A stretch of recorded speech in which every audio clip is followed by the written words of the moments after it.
Al haya'u la ya'til haya' illa bi khairin. Malu itu selalu mendatangkan kebaikan. Iya. Karena malu itu kemudian mengendalikan seorang, wah isin lah gitu. Nah, di dalam bahasa Arab ini yang sangat penting juga ya sama. Haya itu malu. Itu dari kata hayun sama. Hayun berarti juga hidup, ya. Kemudian juga ya tahiyatun terhormat. Jadi kata dasarnya sama. Orang yang punya malu itu berarti hatinya hidup, peka. Isin lah, wah ora penak gitu. Peka hatinya. Nek sing ora duwe isin kan reget gitu, enggak ada kepekaan ya. Kemudian orang yang punya malu itu orang yang terhormat. Semakin orang terhormat, semakin rasa malunya tinggi. Kan beda, ya. Seorang imam masjid misalnya kan gitu. Wah, ya jeneng imam masjid kan gitu ya. Beda karo jamaah. Nek jamaah telat barangnya ora apa-apa kan jamaah kan gitu. Nek imam masjid, mosok imam masjid orang masjid kan itu berbeda, itu beda. Semakin mulia terhormat itu semakin dia mengendalikan karena rasa malunya. Nek wong sing awam ora apa-apa dhewe ngono mau makmum, dhewe pendengar kan gitu ya, bukan gitu. Begitulah beda. Itulah maka malu itu menghidupkan hati dan menjadikan seorang terhormat. Bismillahirrahmanirrahim. Assalamualaikum warahmatullahi wabarakatuh. Alhamdulillahilladzi arsala rasulahu bil huda wa dinil haqq liyudhhirahu 'alad dini kullih wa kafa billahi syahida.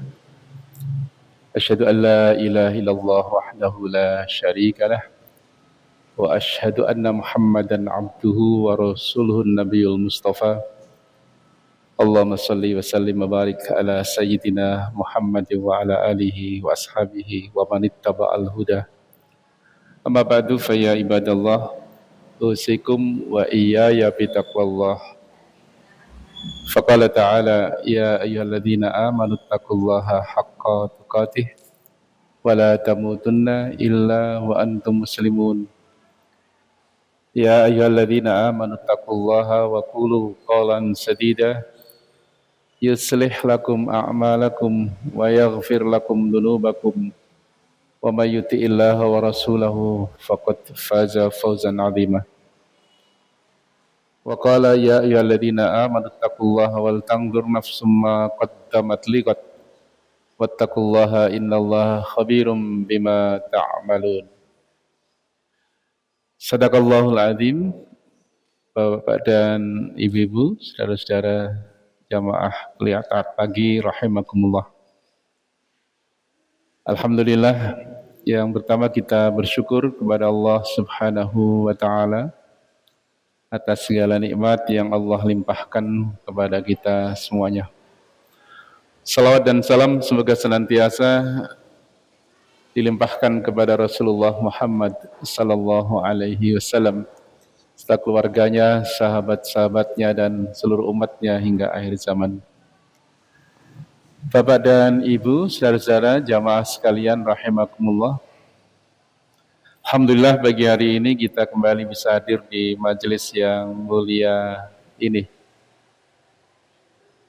Sekalipun sebagian masih disibukkan oleh Lebaran ini, dan jam sekian belum hadir, barangkali masih sibuk menyiapkan segala sesuatunya untuk menerima tamu atau sedang melayani tamu barangkali. Alhamdulillah kita hadir di majelis ini dan kita bersyukur kepada Allah Subhanahu wa taala untuk saling mengingatkan agar kita tidak termasuk golongan orang yang merugi. Diingatkan untuk selalu istiqamah dalam keimanan dan senantiasa beramal saleh. Melalui majelis inilah kita mengamalkan Quran surat Al-Asr itu, wal asri innal insana lafi khusr illal ladzina amanu wa amilus solihati wa tawasaw bil haqqi wa tawasaw bis sabr. Demi masa sesungguhnya manusia itu rugi segala-galanya. Illal ladzina amanu, kecuali yang beriman. Wa amilus shalihat, imannya itu membuahkan amal soleh. Dan lebih penting lagi ini, tawasau bil haq wa tawasau bisawab, selalu mengingatkan tentang kebenaran, kebaikan, dan selalu mengingatkan untuk selalu sabar di dalam apa? Istiqomah dalam kebenaran, dalam keimanan, dalam beramal saleh. Itulah maka pentingnya majelis-majelis ilmu yang semacam ini. Maka majelis semacam inilah sangat diberkahi oleh Allah, dipenuhi rahmat Allah, dan malaikat juga menurunkan sayapnya menaungi kita semuanya. Bahkan semua makhluk yang ada di langit, di bumi, bahkan sampai ikan pun juga memohonkan ampun kepada orang-orang yang duduk-duduk di majelis ilmu ini. Bapak dan Ibu sekalian rahimakumullah, pada kesempatan di pagi hari ini kita ingin sampaikan satu potongan hadis, tetapi ini menjadi akhlak yang mestinya menjadi bagian akhlak penting bagi kita. Barangkali Bapak dan Ibu sekalian mendengar al-haya'u minal iman. Al-haya'u minal iman. Apa haya itu? Malu itu adalah bagian dari iman. Nah, sing apa kan an-nadhafatu minal iman. Al-haya'u minal iman. Malu itu adalah ya asar, wujud, ya cabang daripada iman seseorang. Nah, hadis ini adalah potongan dari hadis dari sahabat Abu Hurairah radhiyallahu anhu.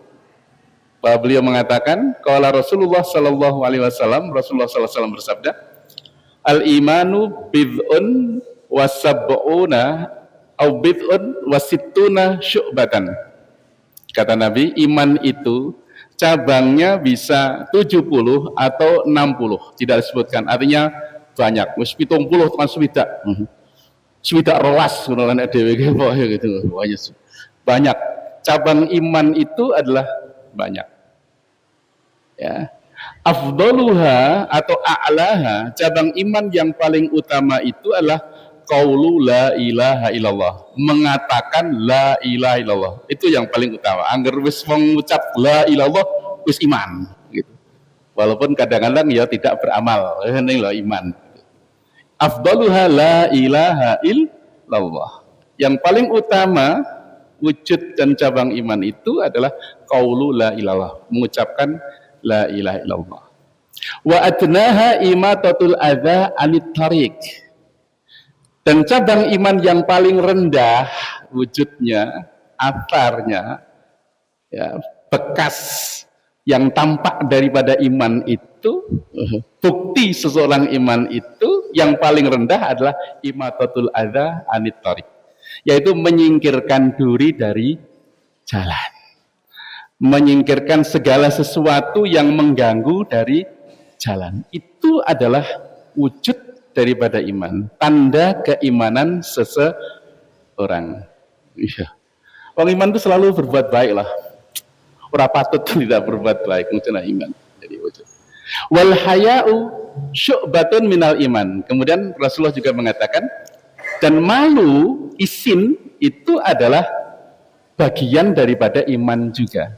Malu itu adalah bagian daripada iman. Nah, Bapak dan Ibu jamaah sekalian rahimahullah, kita ingin sedikit mengulas tentang mahwal iman. Iman itu apa hakikatnya kalau begitu? Para ulama Ahlussunnah itu menjelaskan bahwa iman itu al-imanu tasdikun bil qalbi. Iman itu adalah membenarkan di dalam hati. Gitu. Gusti Allah Maha Esa, gitu. Tidak hanya ucapkan.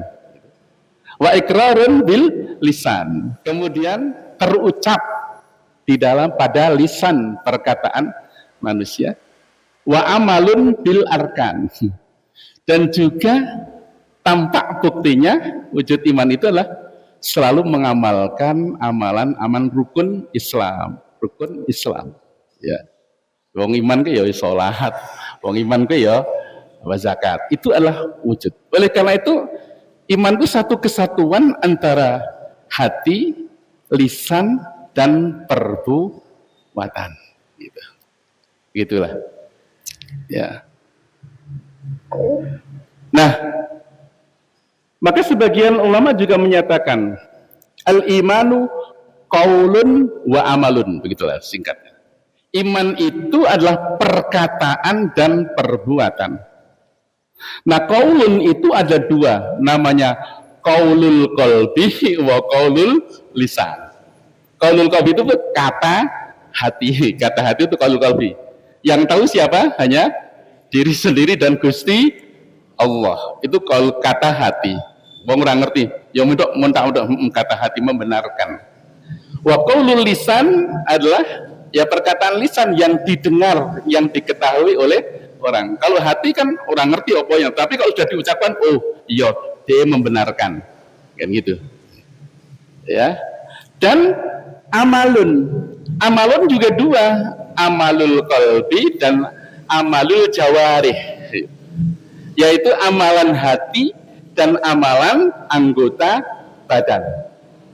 Amalan hati tidak ada yang tahu kecuali adalah diri kita sendiri. Sedangkan amalan anggota badan orang tahu. Kayak wong apik iki ngerti perilakunya apik, menolong. Jahat karena perkataannya jahat, ini ngerti. Begitulah.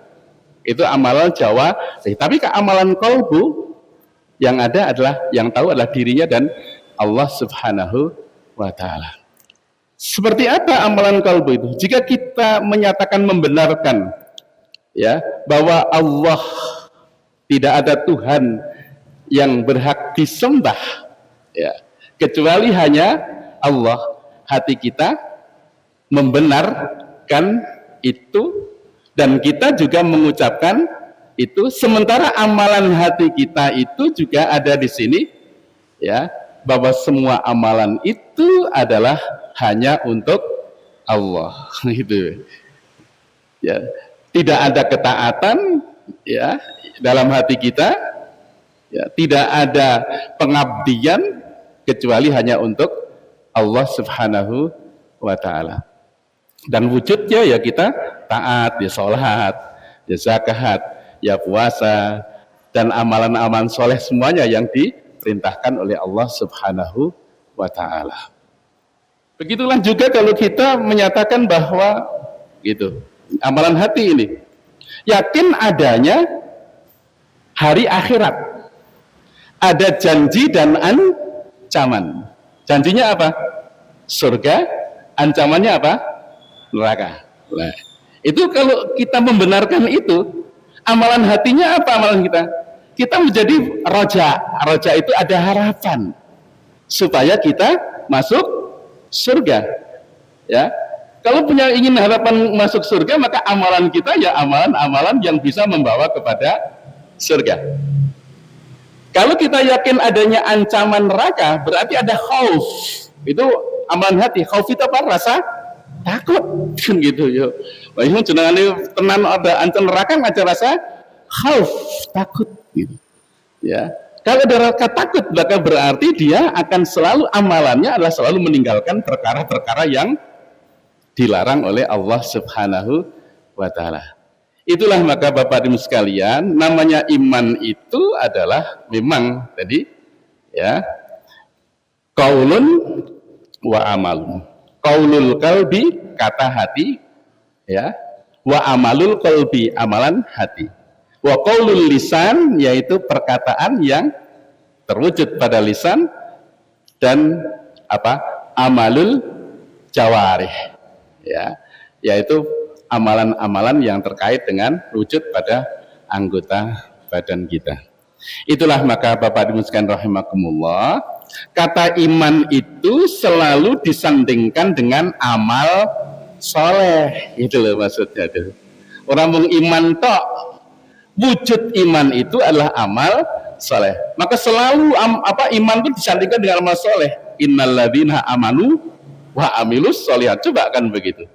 Baik dinyatakan amal iman dulu baru amal soleh, atau amal soleh dulu baru iman. man amila solihan min dzakarin wa untha wa huwa mu'minun, lagi-lagi lah iman. Barang siapa yang beramal soleh laki-laki maupun perempuan sedang dia beriman, syaratnya adalah iman. Jadi imanlah satu kesatuan ya antara apa, hati, lisan dan juga amalan. Tapi bagaimana dengan orang yang hanya mengaku sebagai seorang yang beriman saja, tetapi perbuatan dia tidak? Apakah dia termasuk sudah dianggap sebagai orang beriman? Sudah. Maka iman seseorang itu tidak sama. Ada imannya yang tebal, ada yang tipis, kan gitu, kan gitu. Kadang ana sing ora duwe iman, lha wis entek imane, ana ka imane kuat. Berarti iman itu berbeda antara. Maka Nabi mengatakan al imanu yazdadu wa yanqus. Itulah. Iman itu bisa bertambah dan bisa berkurang. Yazdadu bit taati wa yanqusu bil ma'siyat. Iman itu akan bertambah dengan ketaatan. Kalau ketaatan sama kita, maka iman semakin kuat. Iman semakin kuat akan ada tumbuh ya, membuahkan ketenangan di dalam diri seseorang. Wa yanqusu bil ma'siyah, iman itu menjadi berkurang karena berbuat maksiat. Nah, Bapak sekalian rahimakumullah, ya, sekali lagi maka iman yang paling utama itu maka dikatakan wujudnya adalah la ilaha illallah. Anda harus mengucapkan la ilaha illallah, nah itu bahasa Islam. Kita harus memperlakukan dia sebagai seorang mukmin, begitu. Maka Nabi Shallallahu Alaihi Wasallam mengatakan gitu, umirtu an uqatilan nas hatta yaqulu la ilaha illallah. Aku itu diperintahkan untuk memerangi manusia sampai mereka mengucapkan la ilaha illallah. Faman qala la ilaha illallah faqad asama minni malahu wa nafsahu. Kalau seorang sudah mengatakan la ilallah, maka berarti darahnya dan hartanya dilindungi. Begitulah, dan kita memperlakukannya sebagai seorang yang beriman. Itu ya. Nah, kembali, maka hal yang sangat utama iman itu ucapan la ilaha illallah. Kalimat tauhid la ilallah itu adalah kalimat sakti itu. Siapapun yang mengucapkan ya bener, mbok sing wong gendeng sing ngucapkan ya bener ya. Mengatakan la ilaha illallah ya bener, itu ucapan bener. Sama seperti 2 tambah 2 sama dengan 4. Aro sing ngucape wong sing gendeng kebetulan kan gitu. Piro? Loro tambah loro. Papat. Kok pinter cah gendeng gitu ya. Itu benar. Itulah kalimat kebenaran. Ya. Bahkan Rasulullah mengatakan gitu. Apa namanya? Miftahul jannah la ilaha illallah. Ini penting. Miftahul jannah la ilaha illallah. Itulah kunci daripada surga. Ya, setiap orang yang sudah mengucapkan la ilaha punya kuncinya. Ning iso dienggo kapan ki masalahe. Ndek kunci ning angel kan gitu ya gitu. Iya, punya kuncinya. Ya, siapapun. Maka Nabi SAW mengingatkan dalam satu sabdanya, ketika hisab itu sudah selesai, ahli surga sudah masuk surga, ahli neraka masuk neraka. Kemudian beberapa saat, ya saat itu kalau di sana ya suwe ya, bandingannya saat kita hidup di dunia dengan alam akhirat itu, bandingannya berapa? 1 hari di sana sama dengan 50.000 di dunia. Oh, gantem kan gitu. Beberapa saat kemudian kan gitu, saat ya wis. Qala Allah Ta'ala limalakati, maka Allah berfirman kepada malaikat, akhriju minan nari man kana fi qalbihi mithqala dzarratin min imanin. Keluarkan orang-orang dari neraka itu yang mereka di dalam hatinya masih ada iman. Yesus tahu ngucape la ilallah insyaallah ya ono sithik-sithik iman. Keluarkan. Maka itulah menjadi kata kunci surga. Ning kuwi dhewe nggunakake kapan misane kan gitu. Apa kudu apa namanya? Mampir dhewe kan gitu. Mampir. Nah itu. Ya. Maka ini kalimat sakti ini sampai kita hidup karena la ilaha illallah, kita mati juga la ilaha illallah. Seorang yang lahir itu oleh Rasulullah SAW dianjurkan supaya pertama kali anak yang balik itu didengarkan dengan kalimat tauhid la ilaha illallah. Iftahu sibyanakum awwala kalimatin la ilaha illallah. Bukalah telinga pendengaran ya anak-anak yang baru saja lahir itu pertama kali adalah dengan bisiki la ilaha illallah. Itu karena yang pertama kali itulah yang akan paling berkesan. Wong dhewe nek ketemu karo wong kowe paling pengsan pertemuan pertama kali kan gitu. Pendengaran pertama kali yang paling berkesan, yang memberikan getaran kepada hatinya. Ya.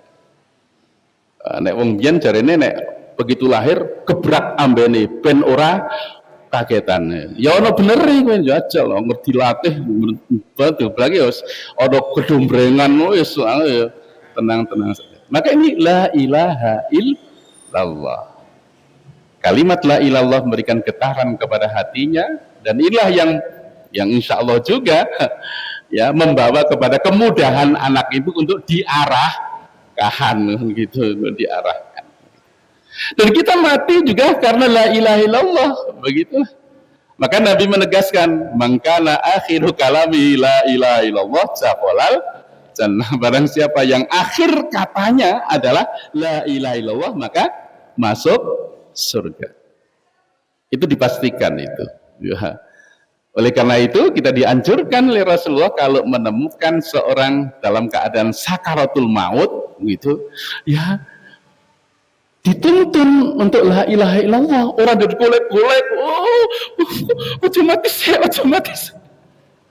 Ya, dituntun lakinu mautakum la ilaha illallah. Talqin, tuntun, ajari, tuntun ya. Orang yang mau meninggal di antara kamu itu supaya mengucapkan la ilaha illallah. Jadi mentalkin itu setelah mati atau sebelum mati? Sebelum mati, sehingga akhir hayatnya mengucapkan la ilaha illallah dan husnul khatimah pasti masuk surga. Insya Allah itu jelas itu. Tapi tidak setiap orang gampang mengucapkan la ilallah ketika mau mati. Nggih. Loh iya kan gitu. Walaupun sudah diingatkan malah nesu iso kan berisik gitu. Ya, tidak gampang gitu. Tapi di zaman makanya yang mengatakan la ilaha illallah itu luar biasa. Ya. Maka kalau imannya itu mendalam sampai mendarah daging gitu sampai ke dalam hati. Insya Allah ucapannya ya la ilaha illallah, selalu dzikir. Itu begitu. Bukankah orang yang dalam hatinya itu sudah Allah, segalanya sudah terbiasa Allah itu naik kesandung ya mesti inna lillah. Begitu kan insya Allah. Inilah ono sing sikil papat toh, ya oke kan begitu kan begitu ya kan ucapannya. Padahal dia juga mengatakan asyhadu alla ilaha illallah. Ini naik kesandung la ilallah. Tak podo wae karo beyo sing pinter diajari mengucapkan la ilaha illallah. Nek diterkam kucing mati kira-kira keok, ora mungkin la ilaha illallah. Jangan-jangan dhewe ya matine kaya beyo begitu. Ya hari mengucapkan la ilaha illallah tapi tidak mendalam sampai ke dalam hati, tasdikun bil qalbi, sehingga ketika mati tidak mengucapkan la ilaha illallah tapi mengucapkan yang lain. Kan betapa banyak sudah diingatkan tetapi juga tidak terucap, itulah. Nah, itulah kalimat sakti. Maka apa? Afdaluha qaulu la ilaha illallah. Jadi yang paling utama daripada iman itu ya la ilallah. Kalau sudah mengucapkan la ilallah, maka dia sudah beriman. Tapi adnaha gitu. Yang paling rendah itu iman itu wujudnya lah amal soleh, begitu saja. Ya amal soleh itu. Termasuk tadi amal soleh menyingkirkan duri atau segala sesuatu yang mengganggu dari jalan, itu adalah buah daripada iman seseorang. Ya. Dan ketahuilah, ya, kita saling mengingatkan melalui taujih pada majelis-majelis itu kan supaya kita bersemangat untuk memperbanyak amal soleh dan juga meningkatkan kualitas amal soleh, kan begitu ya. Tidak hanya banyak tetapi juga berbobot, berkualitas. Karena amalan kita itu akan dihisab. Nek dihisab itu dihitung, berarti oke, gitu. Dan akan ditimbang mizan. Kalau mizan oke, nopo bobote kan gitu. Jadi oke tidak berbobot itu seperti habaan manfuro, debu yang berterbangan. Debu kan oke toh, ditimbang sakit badan. Mesin berterbangan, ana sing ora sing pasir berterbangan bisa ditimbang. Jadi bisa jadi amalan itu banyak tapi tidak berkualitas, ora iso ditimbang. Ning ada sithik ning berkualitas. Yo sing pengin sing pundi? Sing akeh sing berkualitas, yang banyak dan berkualitas. Nah gitu. Dan kualitas amal itu yang benar isinya berat lagi ini kaitannya dengan hati tadi. Isinya apa? Isi amal yang berkualitas itu karena niatnya ikhlas lillahi ta'ala, itu yang menjadikan berbobot. Itulah maka para ulama itu sampai mengatakan rubba amalin kabirin tushirun niyah. Betapa banyak amalan yang besar, ketoi besar menurut manusia, tapi kecil karena niatnya yang salah. Warubba amalin soghir, betapa banyak amalan kecil, ya kecil, termasuk menyingkirkan duri dari kecil, betul toh? Wah kecil. Ini kadang-kadang abot, malah kuali sing nang pinggir malah di itu kan kecil tuh. Tetapi dia niatkan supaya wong selamat, bukan gitu ya? Ya, apalagi wujud orang iman ojo ngasih sing celaka. Itu kan kualitasnya sangat bagus sekali. Maka betapa banyak juga amalan-amalnya yang kecil tetapi tu'dhimuhun niyah, tetapi menjadi besar karena niatnya yang benar. Itulah maka Bapak Ibu sekalian, penting bagi kita bahwa iman itu adalah membuahkan amal soleh. Iman itu tadi kembali ada qaulun qalbi, kata hati, ya, kemudian qaulul lisan, pernyataan pada lisan kita, kemudian amalul qalbi. Amalan qalbi seperti apa? Tawakal. Tawakal itu qalbi, sabar, gitu. Secara perkataan dewe sok ngatakan sabar, ning atine mesti sabar, sing sabar ya, sabar. Itu amalan hati, itu amalan hati. Tawakal itu amalan hati. Sabar, mana namanya sabar nang kene, kok sing sabar, sing tawakal maka di sini gitu. Orang sing sabar kok ngene, sing sabar ya. Begitulah. Itu namanya amalan hati. Ridho, ya, ridho apa namanya? Ikhlas terhadap qada dan qadar Allah. Itu kan luar biasa itu. Ya, nah? Kalau kita meyakini bahwa semua itu sudah ditentukan oleh Allah, maka dua, kalau kita senang bersyukur, kalau tidak senang sabar, atau bisa meningkat ridho. Nah, ridho itu tenanan ini, sabar sih tingkat yang rendah. Sing sabar, sabar ya sabar ning ono watese, sabar ono sabar itu tidak ada batasnya. Sudah lo batasnya jangan rasa sabar, sabari sedilo, kan begitu. Maka pahala sabar juga tidak ada batasnya, karena memang tidak ada. Jadi salah kalau mengatakan sabar ini ono watese, orang ono watese. Sebab pahala sabar tidak ada batasnya. Innama yuwaffas sabiruna ajrohum bighairi hisab. Sesungguhnya pahala sabar itu akan dipenuhi tanpa batas. Oh, kan gitu, tanpa batas. Mula sabar itu adalah amalan hati kita. Termasuk adalah al-haya. Haya itu apa? Malu. Itu adalah inilah isin lah gitu, isin. Itu tingkat tinggi itu isin tuh. Kan gitu. Apa meneh isine karo Gusti Allah. Isin karo menungso itu penting. Karena isin itu, malu itu adalah sesuatu yang bisa mengendalikan seseorang dari perbuatan yang tercela. Ya, dari perbuatan yang tercela. Maka kata Nabi Shallallahu Alaihi Wasallam, inna mimma adrakan nasu, ya, min kalamin nubuwatil ula, idza lam tastahyi fasna ma syi'ta. Sesungguhnya di antara kalam nubuah, perkataan kenabian, kata-kata nabi lah begitu. Kata-kata Nabi yang sudah sejak kenabian pertama. Itu apa itu? Yang sudah diketahui oleh manusia itu, idza lam tastahyi fasna ma syi'ta. Kalau kamu tidak punya malu, berbuatlah semau. Sebelum kita mendengarkan hadisnya kan sudah biasa loh. Ya kono nek orang duwe isin kan. Nah, itu sebenarnya perkataan nubuah itu. Aku ngono yang ngono isin lah, isin. Aku nek orang duwe isin sak arepmu. Itulah maka malu itu adalah wujud dari iman. Sampai-sampai juga Rasulullah mengatakan, ya, innal haya'a wal imana kurina jami'an fa idza rufi'a ahaduhuma rufi'al akhar. Sesungguhnya malu dan iman itu kurina, selalu berdampingan, ora tahu pisah. Atau dalam bahasa kita merupakan satu kesatuan gitu. Ya. Selalu bersama-sama. Fa idza rufi'a ahaduhuma, kalau salah satunya hilang, rufi'al akhar, maka yang lain hilang. Maksudnya kalau orang tidak punya iman, tidak punya malu. Nek kemaluannya hilang, gawat lah kowe. Kalau rasa malunya juga hilang, maka berarti hilang juga imannya.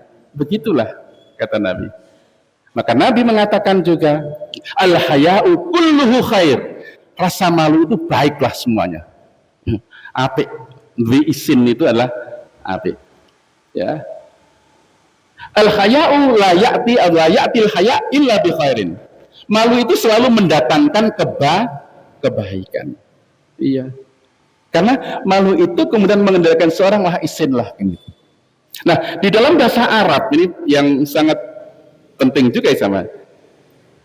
Haya itu malu. Itu dari kata hayyun sama. Hayyun berarti juga hidup, ya. Kemudian juga ya tahiyatun, terhormat. Jadi kata dasarnya sama. Orang yang punya malu itu berarti hatinya hidup, peka. Isin lah, wah ora penak gitu. Peka hati, ya. Nek sing ora duwe isin nang reget gitu, enggak ada kepekaan, ya. Kemudian orang yang punya malu itu orang yang terhormat. Semakin orang terhormat, semakin rasa malunya tinggi. Kan beda, ya. Seorang imam masjid misalnya kan gitu. Oh, ya jeneng imam masjid kan gitu ya. Beda karo jamaah. Nek jamaah telak barangnya ora apa-apa kan jamaah kan gitu. Nek imam masjid mosok imam masjid ora nang masjid kan gitu. Berbeda itu, beda. Semakin mulia, terhormat, itu semakin dia mengendalikan karena rasa malunya. Nek wong sing awam ora apa-apa dhewe ngono mau makmum. Oh, dhewe apa dengar kan gitu ya, bukan gitu. Begitulah, beda. Itulah maka malu itu menghidupkan hati dan menjadikan seorang terhormat. Sehingga kalau orang yang tidak punya malu, yaitu ya memalukan. Nurandisen ngisini siapa? Yang punya malu. Yang punya malu ya. Misalnya ada anaknya ya berbuat yang tercela. Sing isin tentu wong tuane. Ane nek tuane ya ora disin. Sing isin sapa? Tanggane. Ane nek tanggane ya padha ora disin ya padha ae ya. Ya yang punya malu. Mungkin juga Pak RT ini wah jan rakyat masyarakat kaya ngono. Ane saiki malah Pak RT ini sing ora disin. Rakyatnya sing kan gitu. Wah, duwe Pak RT kok kaya. Begitulah. Jadi siapapun yang punya masa malu itulah. Ya. Itulah maka malu itu adalah wujud daripada iman, betul itu amalan hati. Karena itulah yang mengendalikan segala perilaku tercela. Ketahuilah Bapak Ibu sekalian, Allah sendiri adalah pemalu. Dia mensifati malu. Gusti Allah pemalu. Sabda Nabi Shallallahu Alaihi Wasallam menyatakan, Innallaha hayyun karimun yastahyi min abdihi. Ya, idza rafa'a yadayhi ilaihi fayaruddahuma sifran. Apa itu? Inna rabbakum, sesungguhnya Tuhanmu itu hayyun karim, adalah pemalu dan mulia, pemalu pemurah. Yastahyi min abdihi, Allah itu malu terhadap hambanya.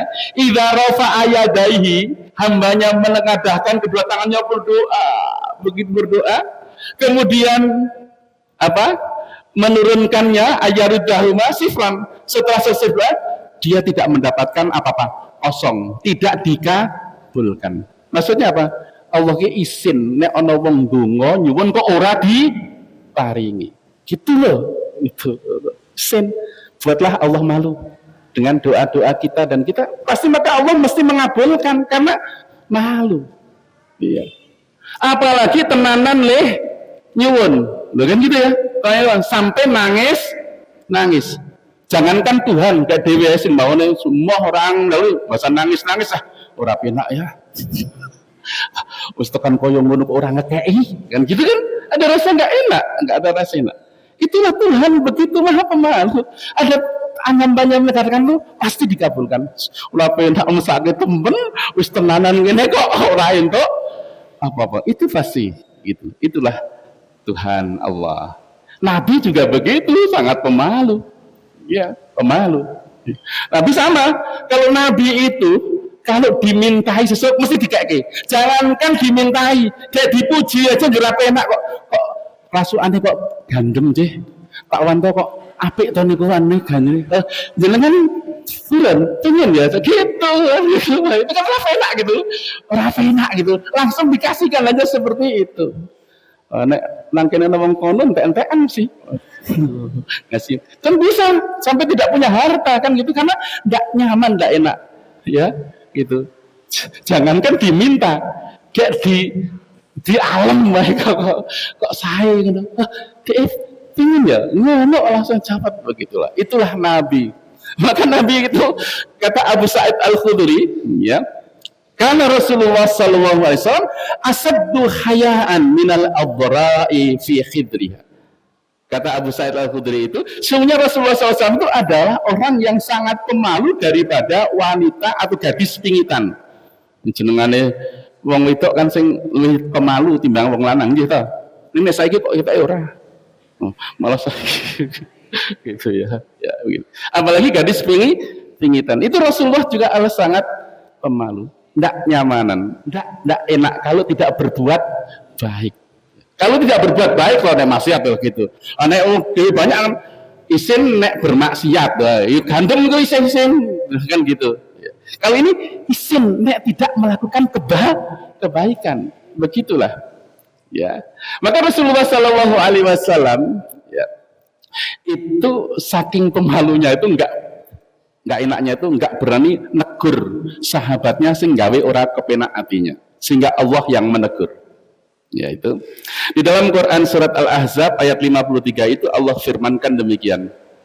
Ya ayyuhalladzina amanu la tadkhulu buyutan nabiyyi illa ayyudzana lakum ila ta'amin ghaira nadhirina inahu walakin idza du'itum ya fadkhulu fa idza ta'imtum fantashiru wala musta'nisina li hadits inna dzalikum kana yu'din nabiyya fayastahyi minkum wallahu la yastahyi minal haq.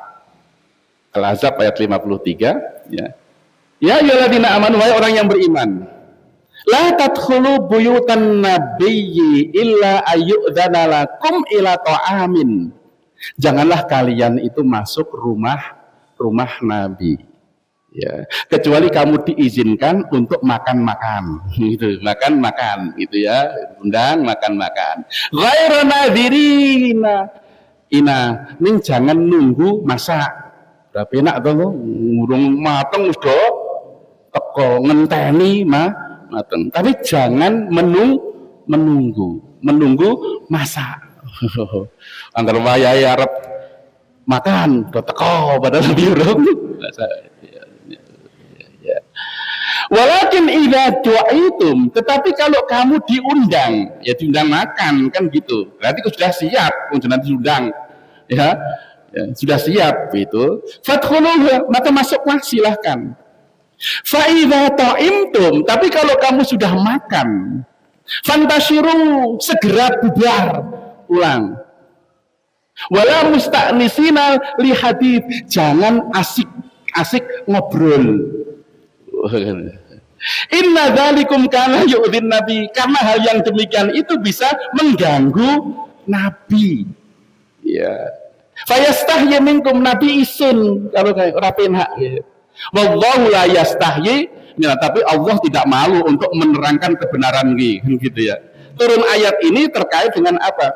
Karena sahabat diundang makan, kan gitu guntanan kan tuh keluar, walaupun makan. Tapi ada 3 sahabat barnaem ngobrol langkono, asik gitu. Nabi kan banyak kegiatan. Pokoknya gelibet lah, kadang-kadang masuk kamar menemui istrinya, metu burung pamit turung bali kan gitu. Jadi ini kan mengganggu ya. Orang wani ora penak isin le harap negur. Anak dhewe itu pinter leh golek alasan ya pembenaran. Yo ngapura aku ono acara. Oh iya yes tak pamit ngono biasanya kan gitu. Tapi Nabi gak akan pura-pura kayak gitu tuh. Biar wong Nabi. Sekalipun itu adalah satu kebenaran saja, kita untuk alasan kan wong jenengane no kegiatan ya mesti no kegiatan. Mbok piye nang ipis nang buri kan gitu. Gitu. Tapi Nabi begitu sampai enggak nyaman. Maka kemudian turun ayat ini untuk menegur, jangan kemudian mengganggu Nabi. Tahu dirilah, begitu tahu diri. Ini juga menjadi tahu diri juga kita. Delok nek mertamu, delok tuan rumah. Nah, tuan rumah itu wis kita ingat ya segera pamit dan sebagainya. Nah inilah rasa malu Nabi SAW dipuji di dalam Al-Quran. Saking malunya maka Allah menegur sahabatnya itu dengan turun ayat ini. Itulah, karena itu rasa malu itu sesuatu yang baik. Itulah menjadi akhlaknya seorang mukmin. Nah rasa malu ini sekarang udah hilang, begitu ya. Banyak orang tidak malu melakukan sesuatu maksiat, bahkan tidak malu menceritakan maksiat. Itu parah. Kan banyak sekarang di media sosial itu orang bermaksiat kok diceritake ala-ala ada ya naudzubillah mungkin PSK melayani apa itu ya kadang-kadang ya ora sengaja ndelok ono wawancara koyo ngono barang mungkin gitu ya. Masya Allah bagaimana bermaksiatnya dan lain sebagainya ya. Ingat orang yang mujahir menampakkan dosa-dosanya itu Allah tidak akan mengampuni.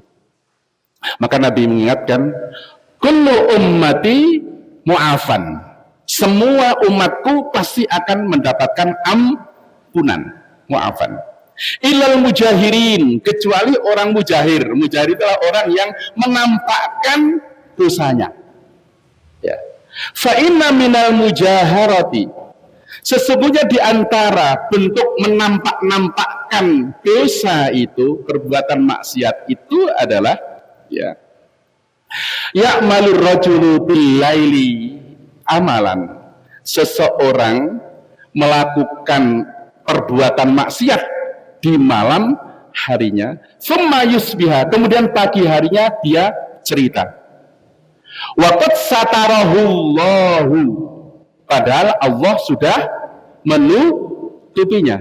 Fayaqul ya fulan fa'altu atau amiltul bari hatta kada wa kada. Hei, aku mambengi ngene gitu ya. Maksiate diceritake walaupun karo kancane bisik-bisik gitu. Ya gitu. Ya.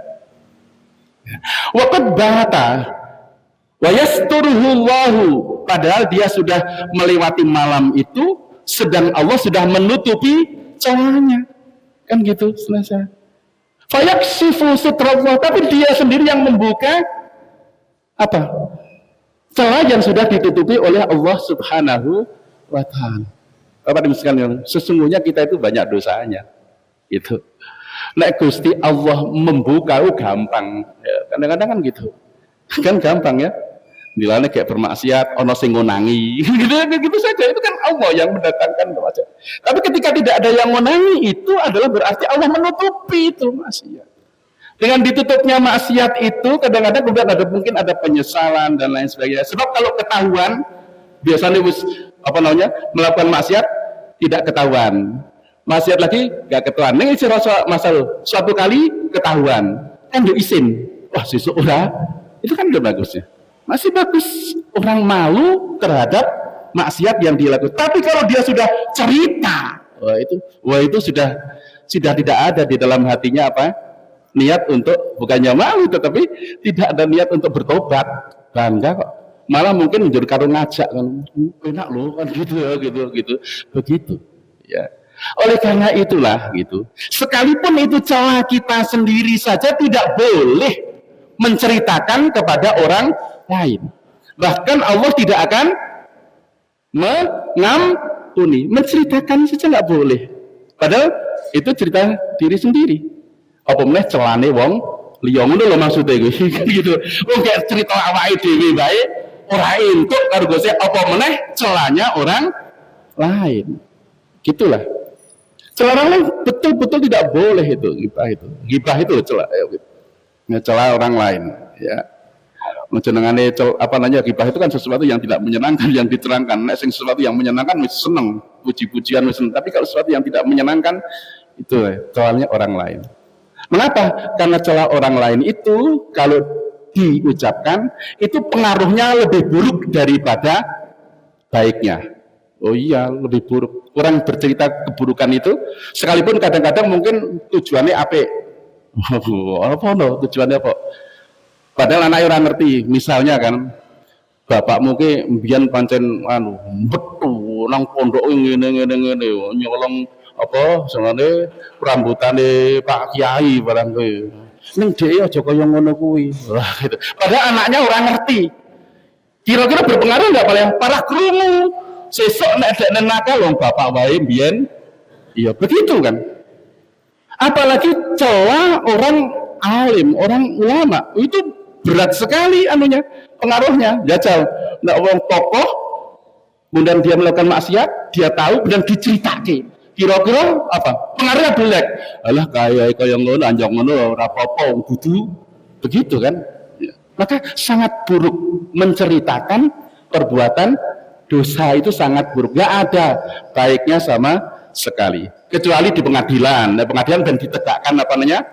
Iya. Kecuali dengan tujuan omong karo gurune atau bapakne kan gitu karena nggak bisa nasihati gitu. Ya, itu mungkin seperti itu. Nek nggak cuma ngumbar tok gitu kecuali itu nggak baik gitu. Karena biasanya tujuannya justru memang untuk jelek-jelekkan, ora ono jeneng ngondo gitu, mesti untuk tuh kan jebulan itu kayak sumpah aku orang ngapusi ngono malahane kadang-kadang gitu. Itulah maka celah itu tidak boleh bahkan kita sendiri itu tidak boleh mengungkapkan dosanya. Allah tidak akan apa? Mengampuni. Tidak akan mengampuni dosa orang yang mengungkapkan apa dosanya kepada orang lain. Itulah Bapak Ibu sekalian rahimakumullah ya. Malu. Nah malu itu memang ada dua. Kita tahulah malu sama manusia sama malu karo Gusti Allah. Malu sama manusia bagus enggak? Ya bagus toh apa? Wong jero maksiat kok. Kan gitu malu kan. Dan dia juga malu, bagi dia juga bagus karena dia tetap terhormat kan? Kan tetap menghormati. Ya. Nek maksiat kan orang-orang yang ngerti gitu. Jadi kan begitu. Malu itu memberikan kehormatan. Walaupun malu kepada manusia, tetapi malu kepada Allah itulah tingkat yang paling tinggi. Ini sing ora gampang. Nah dewe sih bukan malu ning wedi karo Gusti Allah, wedi karo siksane, wedi karo apa kan gitu. Nek malu ki saate enak lah. Wong Gusti Allah sing maringi kok yo mungkut salat bae kok le abot temen isin. Lah iki seje gitu kan gitu. Ora takut karo siksane. Wah nek ora salat ora ki dosa ki. Beda kan gitu. Tapi sudah sampai kepada rasa malu. Itulah tingkat iman yang sangat tinggi yang disebut dengan ihsan. Ihsan itu adalah anta abudallaha ka'annaka tarahu fa ilam takun tarahu fa innahu yarhaka. Apa itu ihsan? Ihsan itu tingkat yang sangat tinggi ya, keimanan seorang yang sangat tinggi dan keislaman seorang yang tinggi. Kan ini hadisnya Rasul ditanya tentang mahwal iman, apa itu iman?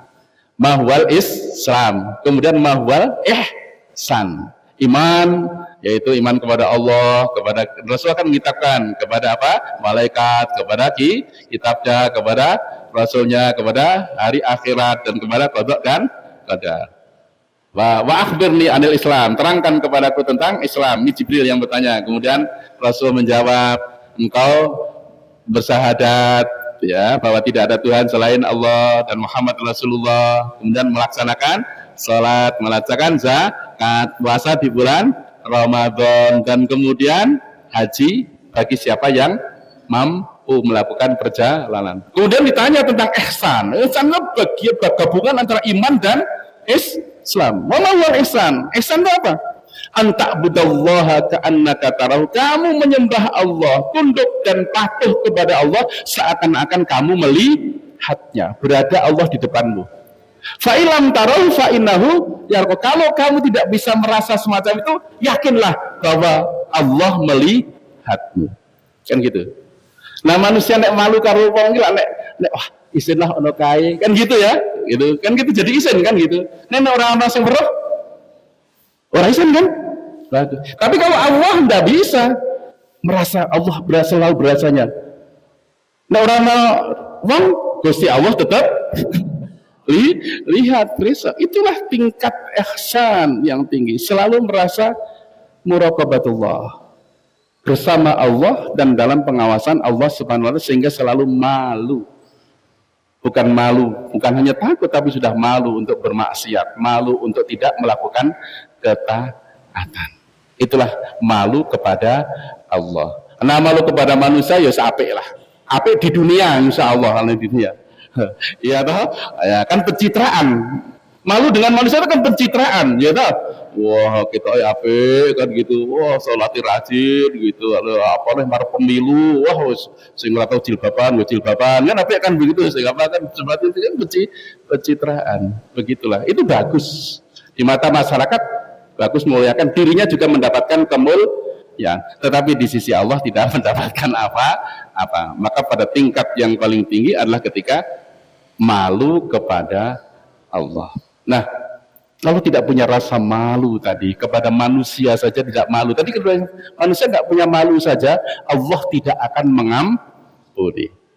Ya, tidak akan mengampuni, hanya tidak punya malu kepada manusia, mengungkapkan kemaksiatan. Termasuk adalah ya, kalau itu perbuatan dosa yang terkait dengan kezaliman terhadap orang lain, itu kan ada hukumannya di dunia, biar kapok, kan itu. Tapi kalau dosa kepada Allah itu tidak ada hukumannya di dunia, misalnya meninggalkan puasa, meninggalkan sholat, dihukum tentunya mboten. Nah, hukumannya mesti do sholat kabeh. Angger ora sholat hukumannya digebuki, kan gitu ya. Terus dikasih hadiah saja, anggar sholat nang masjid untuk uang 100.000 mesti kan gitu ya gitu. Tapi sholat tidak ada sama sekali, tidak ada hukuman bagi orang yang meninggalkan sholat di dunia, kan begitu. Itu urusannya kepada Allah, dan kalau bertobat ya sudah langsung Allah. Tapi kalau urusannya dengan manusia, itu kezaliman, dosa kepada manusia yang merugikan manusia, maka ada hukumannya di dunia, biar kapok, biar tidak diulangi. Ya, biar tidak diulangi.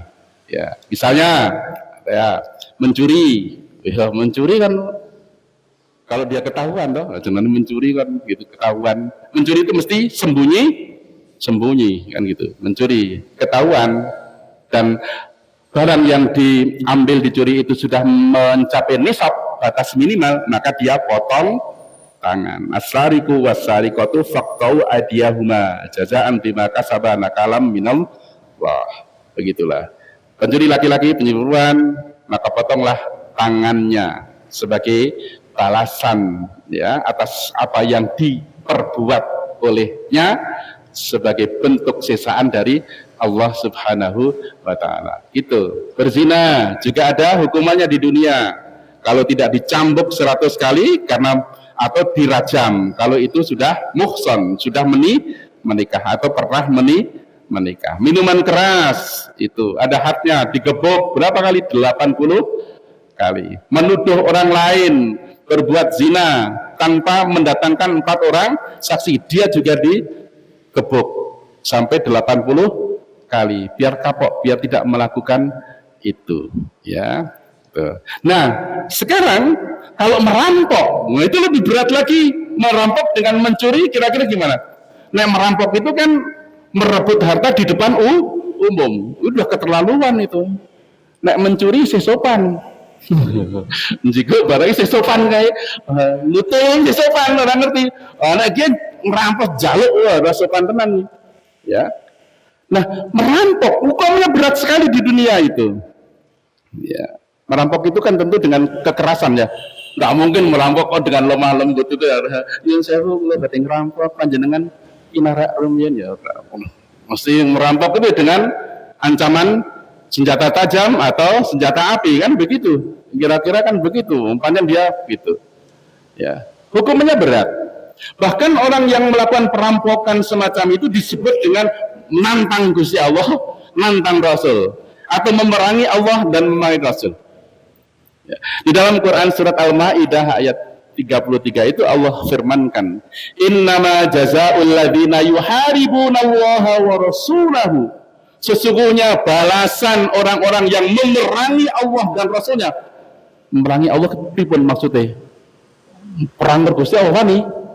Maksudnya ini tafsirnya adalah orang yang merampok tadi.